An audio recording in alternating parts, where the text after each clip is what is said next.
Parents of children with learning disabilities can face some unfortunate situations when out and about in public places. Ashley Wright can certainly relate to that, as a man yelled at her autistic 13-year-old son during a trip to the zoo. Later that day, however, she hit him back through an impassioned Facebook post.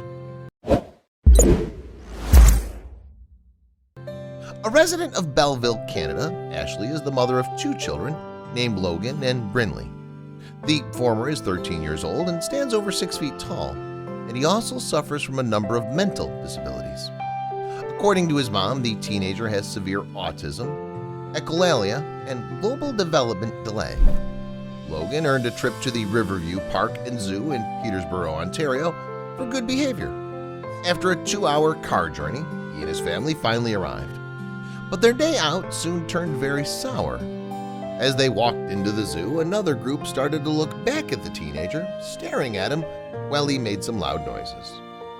With Logan becoming more agitated, the other family continued to stare on from a distance as Ashley tried to gauge what was wrong with her son.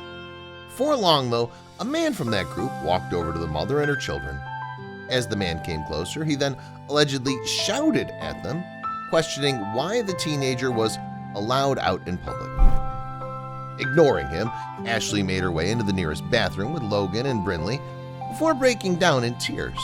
The trio then ventured over to the camel enclosure, only to see the man and his family again. However, while he continued to stare at them, he didn't say anything else, much to the mom's relief.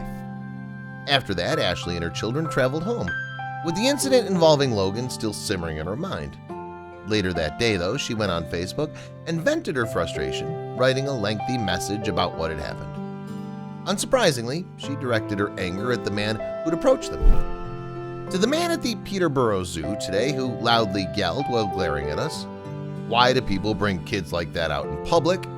Ashley wrote on Facebook, "This letter is for you. Will you probably ever see it? No. Do I think you'll actually care even if you did? Probably not. Maybe, just maybe, somebody else will read this though and think twice about making someone feel the way you did today," Ashley continued. After describing her son's condition, she then recalled the events at the zoo in greater detail, noting how quickly things had turned sour. "You walked ahead of us as we walked into the zoo," Ashley continued. "Logan was being loud. He was flapping his hands, he was jumping, but he was happy. You kept turning back and staring at us, and at first it didn't bother me. We were at Logan's favorite place. He'd worked hard all week to earn this trip, and I honestly just thought you were curious. Then all hell broke loose at the zoo, and I realized you weren't curious at all," Ashley added. Following their lengthy journey to Peterborough, the mother needed the bathroom, taking Logan in with her. Within moments of leaving the facilities, the teenager then became agitated, but due to his condition, he couldn't verbalize what was wrong. While Ashley tried to calm her son down, she caught a glimpse of the man again. "I noticed you and your family were stopped and staring at us again," she wrote on Facebook. "I was getting slightly annoyed at this point, but you still weren't my concern. My very upset, very stressed out son was."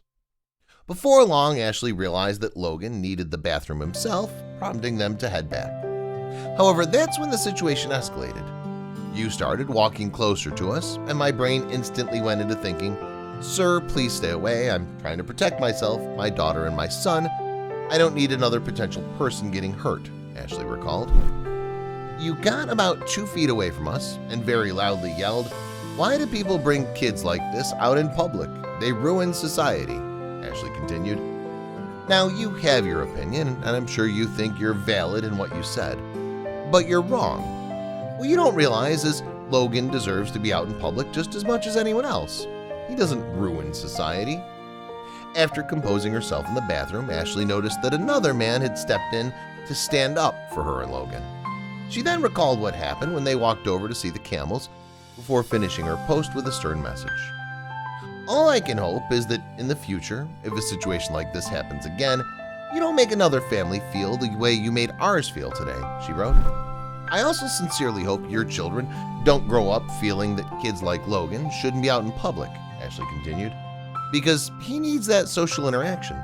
He deserves to get to see his camels after a good week of behavior. He deserves to be treated just as good as anyone else." Ashley's words clearly resonated with people, as her Facebook post earned over 17,000 likes and more than 13,000 shares. However, few could have predicted what happened next. After reading her impassioned message, officials from the zoo contacted the Belleville resident, offering her family a behind-the-scenes tour. I think it's an important follow-up to the incident. Jim Maloney, the curator and manager of the Riverview Park and Zoo, told Global News. To make it very clear that our community and the zoo itself is very welcoming and opening and supportive to everyone. Accompanied by zoo staff and a few officers from the Peterborough Police Service, Ashley took Maloney up on his offer, returning just 2 weeks after their last visit. Unsurprisingly, the atmosphere was a great deal more welcoming this time around. This meant so much to me, not only seeing Logan, but Brinley too, and seeing how happy they were, she told Global News. Being able to come back and just seeing how happy Logan was to pet the camels and feed some of the animals was just amazing, Ashley added. Meanwhile, Grant Eastwood of the Peterborough Police Service also offered his support to the family, making it clear that people like Logan shouldn't be discriminated against by the public. As for Ashley, she was clearly touched by the zoo's kind gesture, comparing her contrasting emotions from the previous trip. I definitely left feeling very down and sad that day, and so this day has definitely made up for it, she said. I can't say thank you enough to everybody.